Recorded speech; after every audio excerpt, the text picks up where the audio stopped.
to Married to the Hustle, the podcast where love, faith, and business come together. I'm Jessica, and with me is my partner in life and business, Alex. Together, we're diving into the wild world of entrepreneurial couples. Each week, we'll bring you real stories, hilarious moments, and valuable insights from couples who are building businesses and rocking their relationships. Talk about living the dream. Or surviving the nightmare. So buckle up and get ready for a fun ride with Married to the Hustle.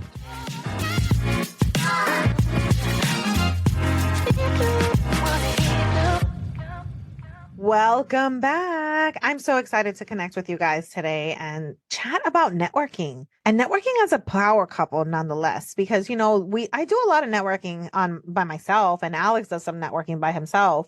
But when we're both in the room, how do we get to work the room? And so Alex, tell our audience, why is networking important? Networking is important, especially when you're starting out in business, right? For me, networking is like a form of marketing, right? You're marketing yourself, you're marketing your company, you're letting others know what you do, you name the company, how you can serve others, and making those connections. And Jessica, when she says working the room, right? So usually when we go into networking, I tell Jessica, hey, I'm going to take this side of the floor, you take the other side of the floor, and we'll work it. We'll meet in the middle. How about that? It's just a joke, guys. We don't network like that, but I thought it was pretty funny, right? No, we don't have that kind of strategy, but it actually sounds like fun, right? See how many people we can meet. I do say that when I do network, I try to be very authentic and letting them know, because networking it's fun, but it can also be it'll make you think, right? Because people obviously are there to promote their business, right? So you get a lot of people that come, trying to sell you stuff. And I was one that I was buying some of that stuff at first. And then I realized, hey, this networking shouldn't be about that selling. Networking should be about building relationships, letting people know what your business is, what you do, and just making connections that way. Yeah, for sure. For sure. And I'll say this. My coach had said to me one time that people come into your circle in one of three ways. They either are client, connector, or collaborator. There you go. And so they come into your space to either potentially be a client, right? Mm-hmm. Or they come into your space to potentially connect you with someone else. You know what, Alex? Yeah, actually, I love what you do. And maybe I know someone at such and such organization, and I'm going to connect the two of you. Right. And so that's number two. And then the third one is the collaborator, right? It's like, okay, well, I might not be able to connect you. I might not be able to buy your product, but you know what? Let's collaborate on a couple of projects. Let's get together. Do you want to be part of a board with me? And so when you look at each connection from that lens, a client, a connector, a collaborator, it just makes it so much easier, and the pressure is relieved, right? And hey, my coach is Renee Rebar. Shout out to Renee Rebar. She's the one that talks about that all the time. And so that helps me take off that pressure of every discovery call is a client, every discovery call is a client, right? And then we start to look at the clients and the people inside of these networking events with a dollar sign on their forehead. Right. But the reality is that we're all there for something, to grow something in some way, shape, or form. And when you take that pressure off yourself, it makes it such a more viable connection. Mm-hmm. And so, another way that we do networking, not just like through the chambers of commerce, are government certifications. So we here are Minority Women Business Enterprise certified through several agencies. And so I was just on a panel this morning discussing our experience as a certified entity. And one of the things that came up is, the certification get you business. And the reality is that the certification does not get you business. It does not guarantee you any business at all whatsoever. But what it does guarantee you is it guarantees you to get you in the room, get you in the room with the right people. And even if you're not the prime contractor, you might be the subprime contractor, right? So if you're sub to that to that original contractor, that's still a great connection for you to be able to make. And so these government agencies, they do a lot of networking events, they do a lot of meet and greets, and being able to take advantage of a lot of these programs that are free of charge for us business owners is pivotal, because that is also an opportunity for you to network and connect. I think that you hit a point there with the certifications. People almost automatically think, oh yeah, well, I'm certified, now I'm waiting on a business. It's like waiting for somebody to come knock at your door. Hey, here's this, $200,000 or $300,000 account. It won't happen that way. Unfortunately, I was one of those. I'll admit. Okay, we got these certifications. All right, now where's the business? Where's the business? No, you have to be in the room. That's the most important part, right? And some of these contracts that do come up, like the big government stuff, I mean, they're multi-million-dollar contracts, right? And some of the primes that get them, especially when you're a minority, the contract might call for, a 23 or 25% minority owned company to go in there with you. And that's the only way they would get the business. So then that's when companies we've seen reach out to us. Hey, we're trying to bid on this project. Here's the scope. We need 23% minority owned business. Do you want to go into the project with us? And then that's, but that all entails being in a room with these people. Yeah, there's a big misconception with the certifications, right? That the certifications are automatically going to get you the business. And unfortunately, it doesn't work that way, right? You still have to work it. You still have to market your business. You still have to go to networking events and just being in the room. So yeah. And we were just at an event a couple weeks ago. I was one of the panel coaches at FSMSDC, the Florida State Minority Supplier Council, and one of the things that happened there actually a couple of times was that because Alex and I were in separate areas of the event, there were a few hundred people in there. When I would meet someone, they would say, "Wait a minute, is your husband so and so?" And so I would make these connections with people because Alex had already spoken to them about our business or about me.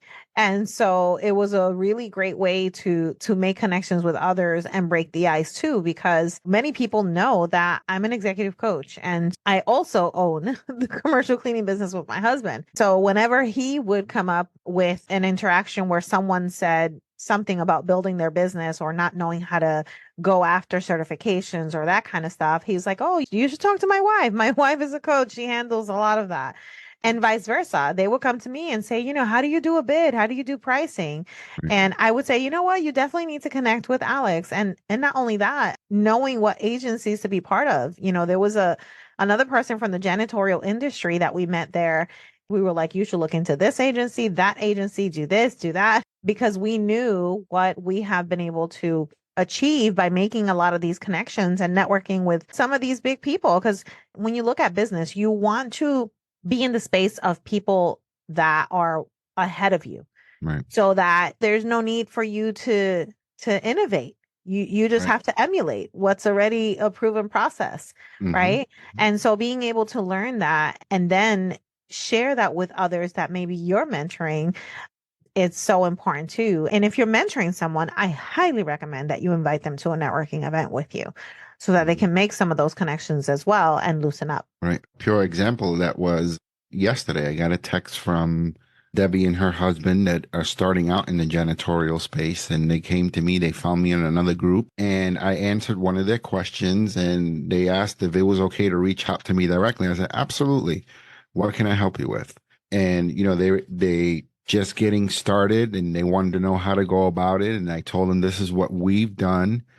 And today, as a matter of fact, yesterday they had messaged me, but today was one of the very first networking events that they attended.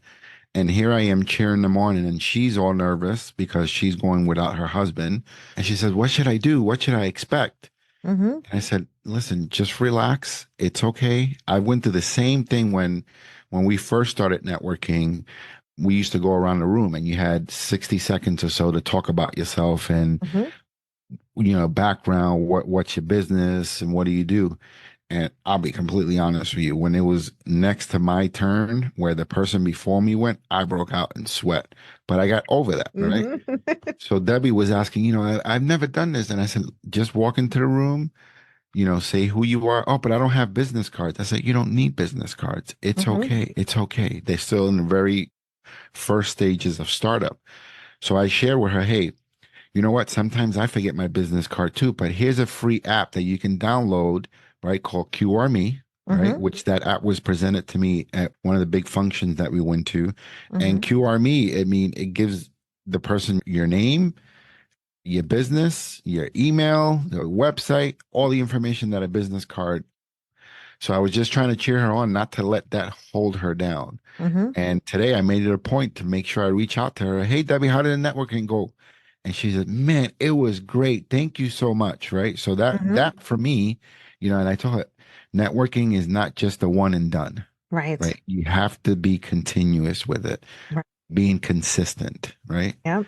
Do you agree with that, Jessica? Absolutely. It's about putting you out there. It's, out of sight, out of mind, guys. And so another cleaning company comes in and they reach out and, suddenly they have a janitorial need and Mhm. they'll remember your face. They might be like, "Oh, what was the name of that company again? Oh, but this other company that I just met last week." Right? Right. So out of sight, out of mind. You want to be in the room at all times, building those relationships, building Mhm. those connections, because even when sometimes they come to me about specific things, I might not offer that service, but I know someone who does. And so I love to be able to connect them with someone else.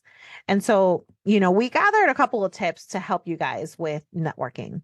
And Alex shared one of them, which it wasn't even part of the 3 tips that I selected, but QR Me is actually a really cool app in a world of digital connections now. The Can I business card doesn't do it for you. Every Hmm. time I see QR me, it reminds me of our church because they always say we're all about QR codes, and Hmm. QR me is it's one of those. Yep, Sorry, absolutely. I didn't want to cut you off there, but I just thought a fun fact. Well, he just cut me off to share the fun fact. So hey, Yeah. and so that is one of the ways, obviously, to connect with people is by having a digital business card. But here's the thing: when it comes to making a connection with someone, is not the business card that will do it. Correct.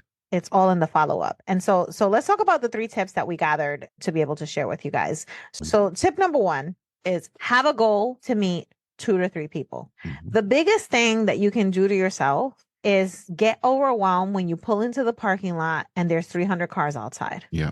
Yeah. because you will get there and as quickly as you showed up is as quickly as you're going to leave, because you're going to be so far out of your comfort zone that you Hmm. won't feel comfortable Hmm. in going in and even introducing yourself. Right. And so what's number 2, Alex? For me, I mean, we have 3 tips, but one thing that just came up to mind, right? When you're mentioning, meeting 2 to 3 people, people usually, right, when they come up to you, what do you do? Right? That's the very first question. Hmm. I always say, be different, Yeah. right?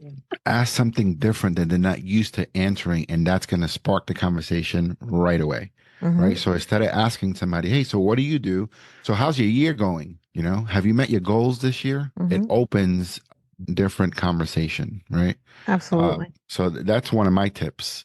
Another one is following up, having a goal to exchange contact info with 2 to 3 connections. That's usually our goal when we go out networking. And then we, at the end of the day, just like, well, who did you meet? Hmm. And I tell her, well, this is who I met and this is what they do. But the most important part is the follow up. If someone really interests you and you want to get to know their business or how you guys can, share insight with each other about, Hmm. their business or your business, join them for a cup of coffee, right? Yeah. Right. Yeah. Have a sit down conversation, and one-on-ones, those are important, right? How can you serve each other? Hmm. Absolutely.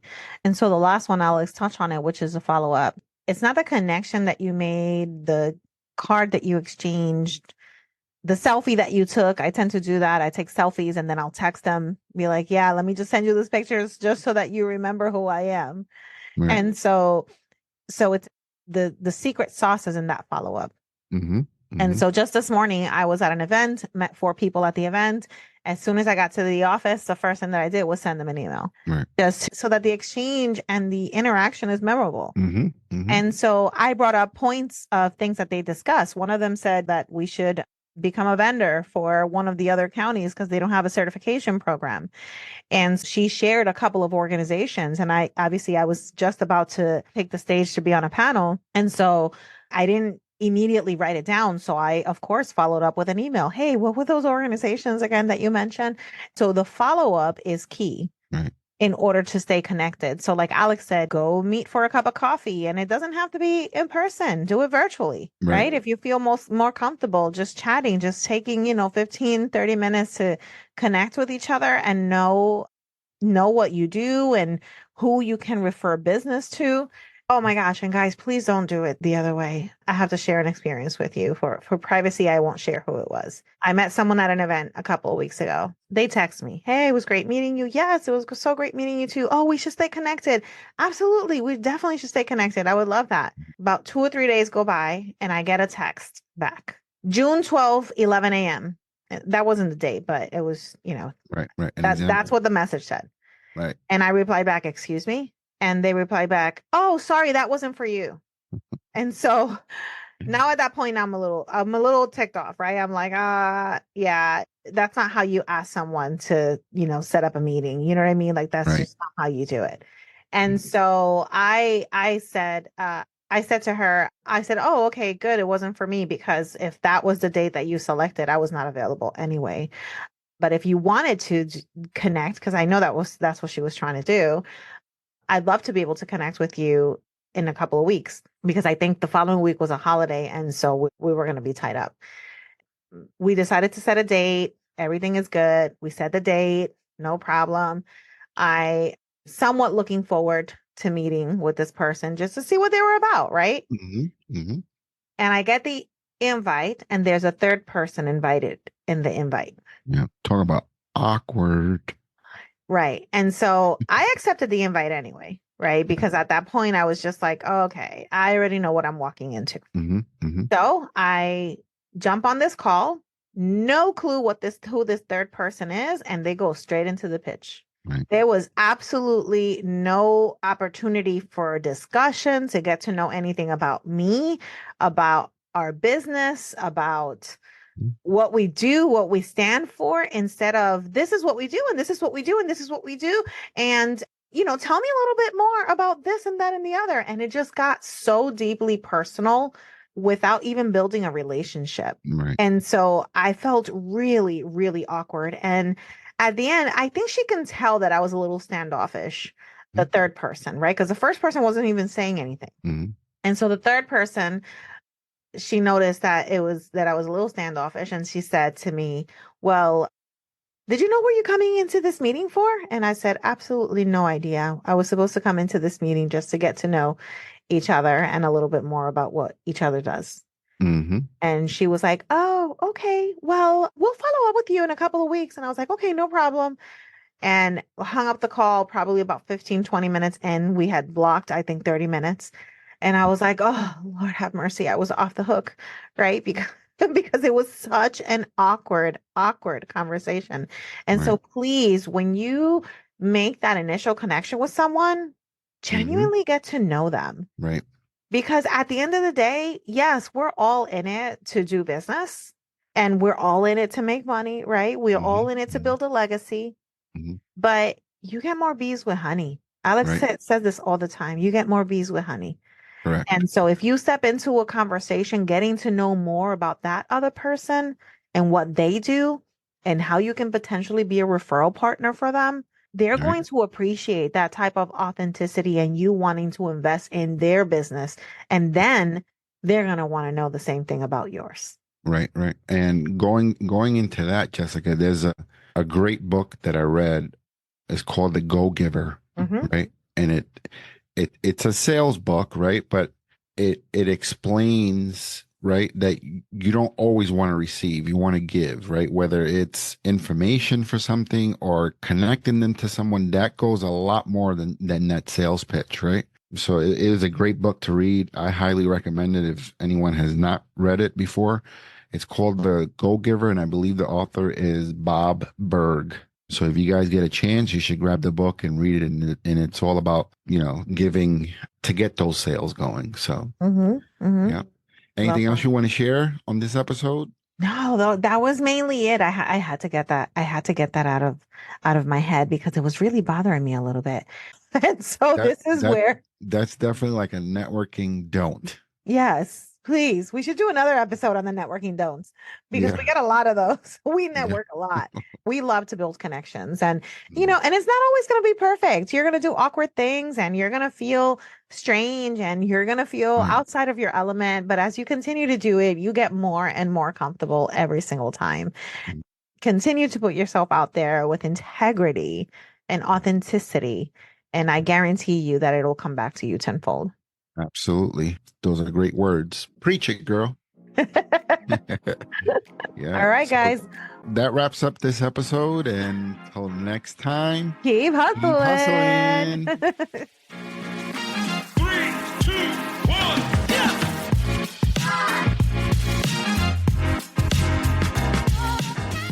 That wraps up another episode of Married to the Hustle. We hope you enjoyed today's show and found some inspiration and practical tips to apply to your own business journey. We love hearing from you, our amazing listeners.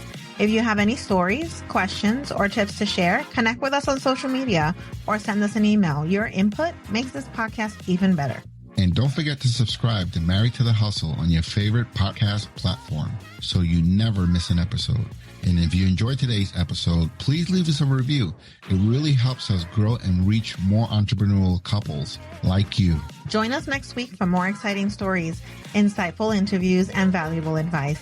Until then, keep hustling, keep thriving, and keep loving what you do. Thanks for tuning in and happy hustling. Wanna hear you go.